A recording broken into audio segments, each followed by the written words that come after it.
Hello, I'm Derek, and in this video we're going to have a look at how I help the Slowways project to make this network of walking routes between all of Britain's towns, cities and national parks. There's quite a few steps in there, but before I start walking, I first have to create a route myself. So this is the Slowways website on which I have logged in. If I go to my account, you can see how much I've done already, and I go to my waitlist page to go to a route that I planned earlier. So this route here in London is a loop, starts on multiple places, and if you scroll down a little bit, see which routes I've put in here. There's these 4 routes here between 2 different towns. 2 of them have already been walked by somebody else, the others 2 haven't been yet, and none of them has been reviewed by me. Now, in order to do something with this, the idea is that I go walk those routes, collect some data, take some photos, and see whether these routes are an okay thing to walk, so that other people can use those as well. Once there are 3 positive routes, the route gets verified, or snailed as we call that, and then everybody is free and welcome to use all of these routes. Now, I have created these routes, but to walk them, there is an app for that, but I don't really like looking at an app because the power runs out very quickly, and I have a lovely smartwatch that I want to use instead. But in order to make use of that, I need to get this route onto my watch first, and it's possible to download the GPX files of that, of the routes on the screen here. There's this download waitlist button. That happens if you have enough routes that link up together. So I'll go download that and see what it says. I've downloaded the file on my Linux machine into a directory, which you can find here. And if I open this up with an editor, you can see some text. It's a big GPX file. A GPX is a format for coordinates sharing, but there are different types of formats in there. Now, my watch only supports one format. And hence, I actually have written a tool that converts them between the right formats. It's a little script that I can run that converts it for me. So when it's run this, there's now a new file, which is called route tests, which I can open in an editor. And the editor I use for that is called JOSM, an editor that stands for Java OpenStreetMap, an editor that I usually use for editing OpenStreetMap data. But it's also really good to realign some routes to make it easier to get on my watch, for example, or to tweak it a little bit because sometimes the routes as mapped on Slowways are not necessarily very accurate. So let me open this.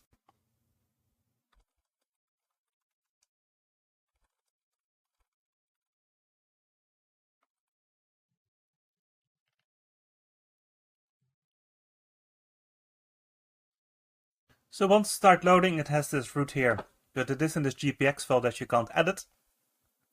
So I will change it to a data file first.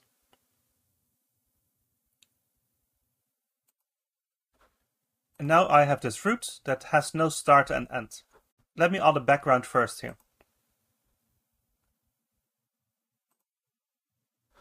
So this adds the OpenStreetMap data. And now I can see, I probably would want to start at East Croydon. It's easy for me to get to by train. So I have to split this route so that it's no longer a circle, because otherwise my watch doesn't know where the start and end is. Actually, I'll probably delete this node to be on the safe side. So now I have this route that starts here, and I don't seem to be connected somewhere. So where is the break? The break seems to be here at Purley, so I'll have to merge those together.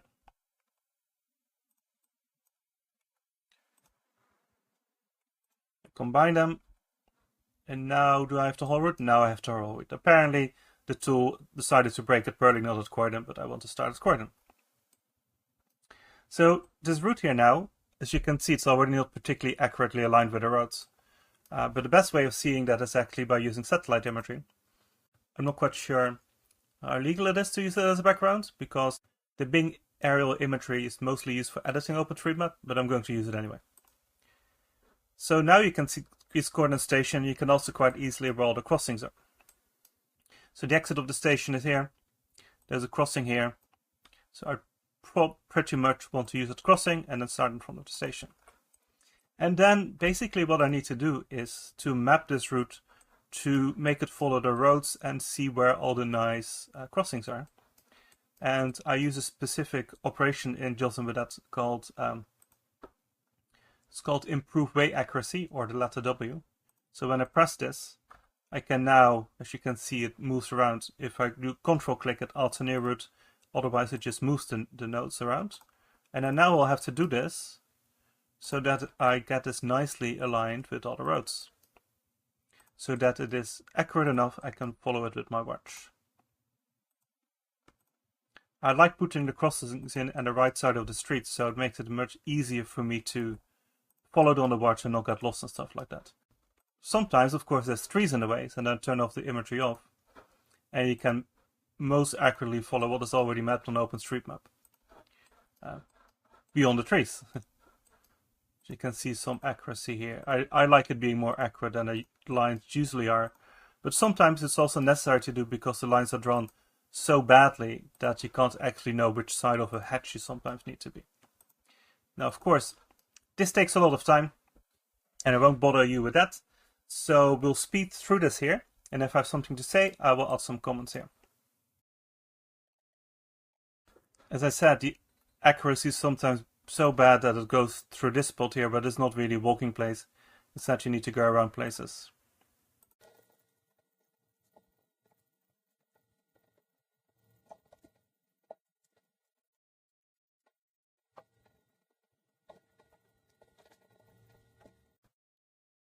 It looks like there's an island under the bridge here, but I'm not sure. We'll see what happens when I get there.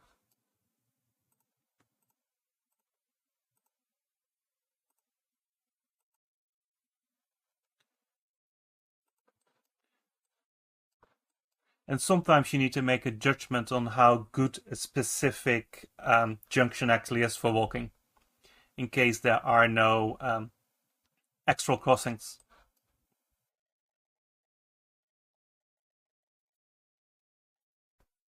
You can very easily see which routes have been mapped by people that are much more experienced, because they've already put in all the crossings in the right places.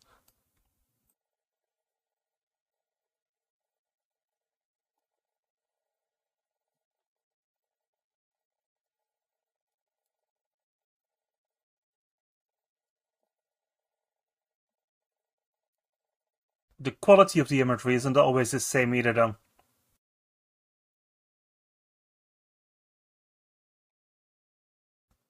Here it is much less accurately drawn, which is a bit of a shame.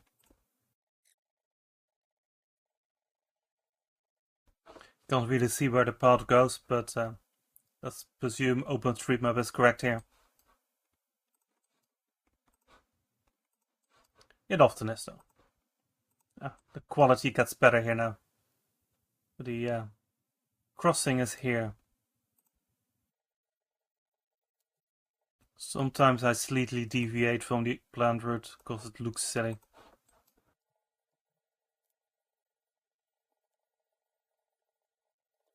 I guess here two routes are linked together, but I'm not going to bother going all the way to the station, so I'll cut this bit out and see where the best crossing is here. Looks actually to be here. Saves a little bit of walking.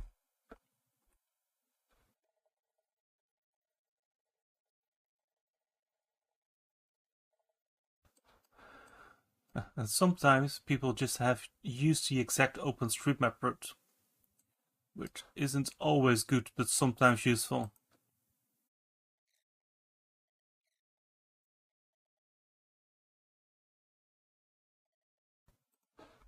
It'd be much nice to go through the park here.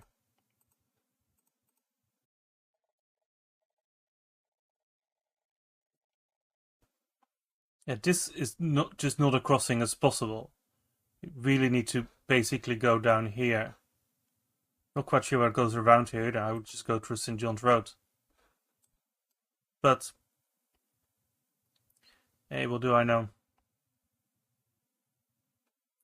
This looks ridiculous, so I'm just going to change that slightly.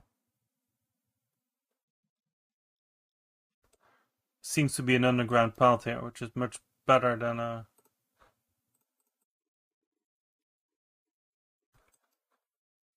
don't need to walk this extra thing here, that's pointless.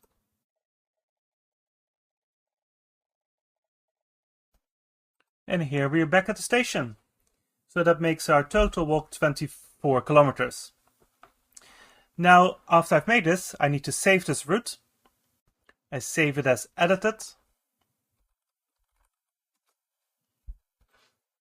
Now the next step is to get it up to my watch. For walking the route, I use a Garmin smartwatch. And I have an online tool for that to create a route and upload that to my watch. So that is going to be the next step. And let's demo that too.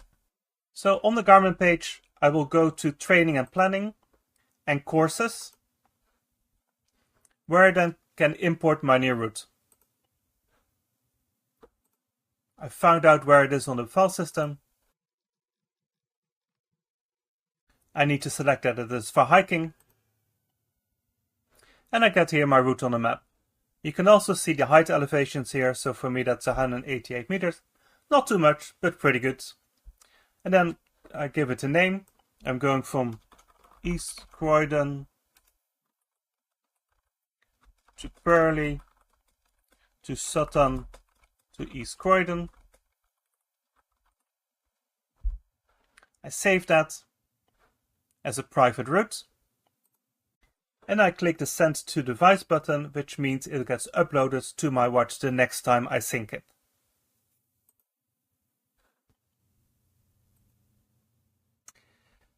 So to do that on my Android, I start up my app and I configure my watch to connect to my phone. You can't see that, but the icon will come on and I can click the button to start syncing.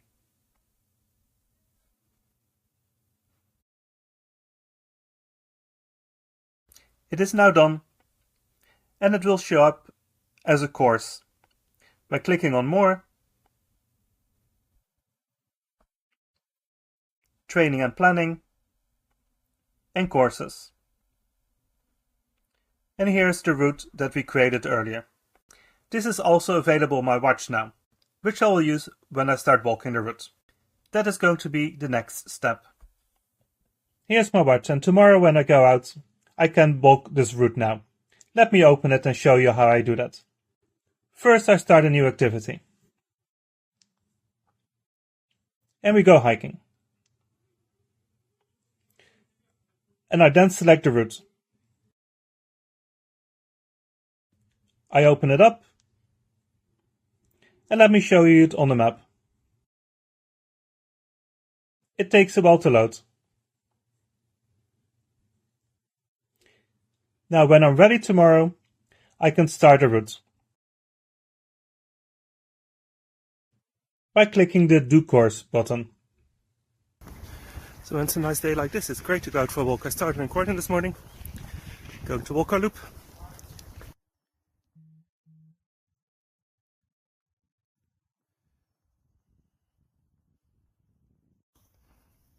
My watch shows exactly where we need to go.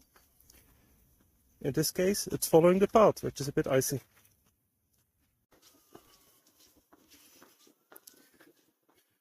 I don't think it's going to stay this nice and frosty in the morning. Anyway, I have 23 kilometers to go still. So, talk to you later.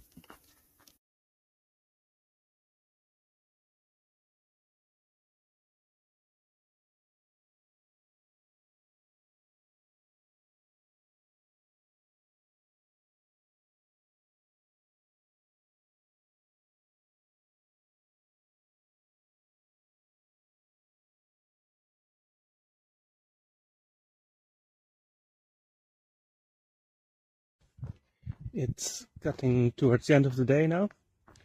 I'm on my last route, the 4th out of 4th, from Wallington to East Croydon. It's getting colder again with the sun setting, but it's actually quite a nice bit of the route here. After so much residential walking, There's still the fun thing of Croydon's high streets to go through, but that's for later.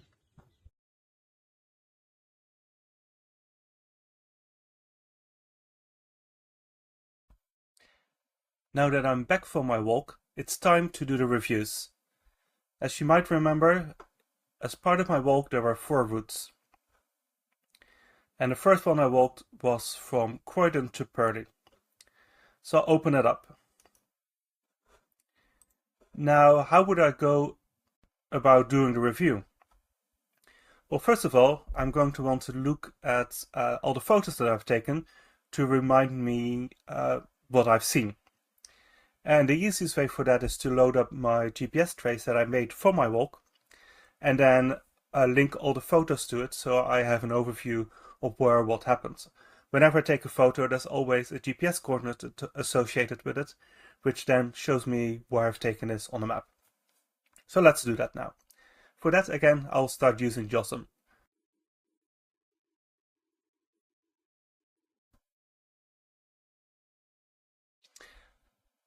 So this is the route that I've actually walked. Again, I will put a map behind it so it's a bit easier to see things. You can see that I made some slight detours in some places. In other words, I walked the wrong way. Now I have the map here. It's a bit hard to see, but it is the pink route. Let me actually make that a bit wider. And then what I will do is I will open up all my photos with the GPS coordinates against this. I select the correct directory and select all photos. I didn't take that many photos this time, as you can see. They're just right here, here, and here, and here for the first loop, and a few down here. So I'll open those up to see what it looks like. As you can see, it was a nice, clear morning. So I have the path here, more views here, views of bridges sometimes, and of some streets that I've walked, just for me to keep a reminder of what the walking route looked like. I will upload some of those as well to the review. Alright, I'll keep this photo here, and I will start writing my review. This one already has had 2 reviews, so I'll add one more, and that should then be the last one, so that it gets nailed. I particularly like this route, so I'll add as a star 4. I always like writing what kind of circumstances the walk was on, and from in which direction, because of course each route you can walk into. So I'll do that first. I will move JOSM out of the way so I can have the photo on my screen here, which is useful for reviewing. So on this first photo, I will just start writing my stories, and if I have something to say, I will pip it.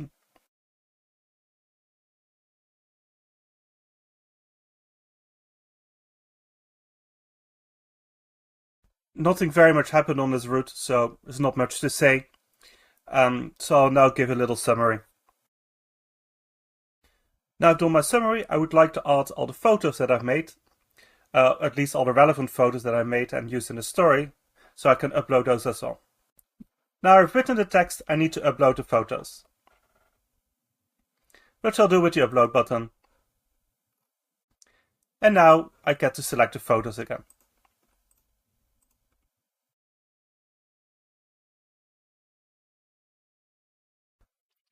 With the photos uploaded, I also like to add the photo reference into the text so that people know where this is. For some reason, and hopefully that is going to be a feature pretty soon, it actually shows these photos on the map above for the route, but so far it doesn't do that yet. But I'll add the references in regardless.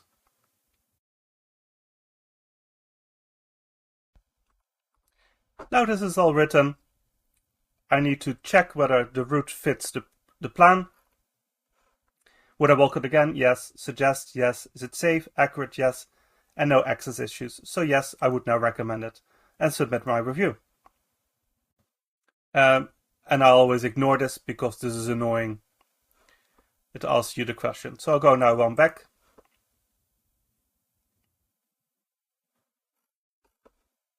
And click on overview. And now you can see there's 3 reviews and it is now also snailed or verified. 1 down, 3 to go. I will speed this up again, so you don't have to sit and watch it. This one hasn't been reviewed at all though.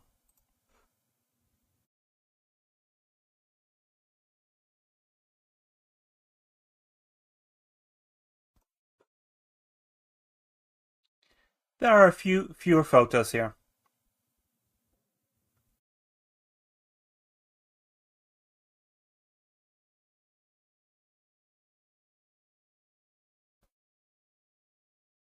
The photos are uploaded.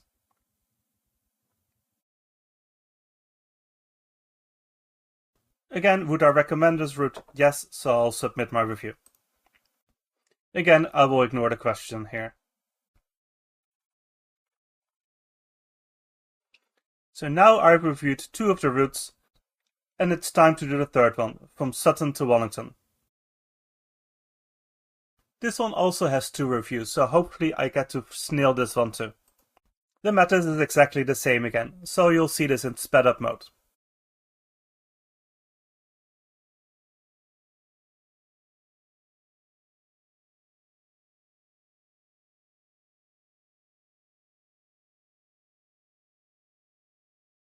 Oh, this is annoying. The photo seems to have failed to upload. I will just have to try it again, I suppose?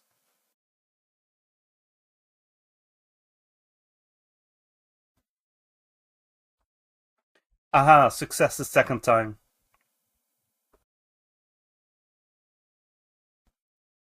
Three done and 1 to go.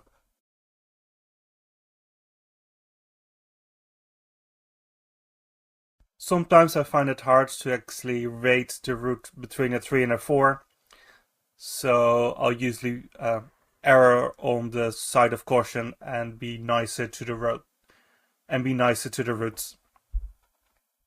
That's all the photos. So while this last set of photos uploads, let me explain how I would actually rate the routes. A 1-star and a 2-star routes are routes that I wouldn't recommend walking. A 1-star route is either very unsafe, lakes, mud, you name it, beds of nettles. A 2-star route is about walkable, but not a very pleasant route, either with lots of street walking, or walking along a busy road, or bad maintained countryside paths and so on and so on.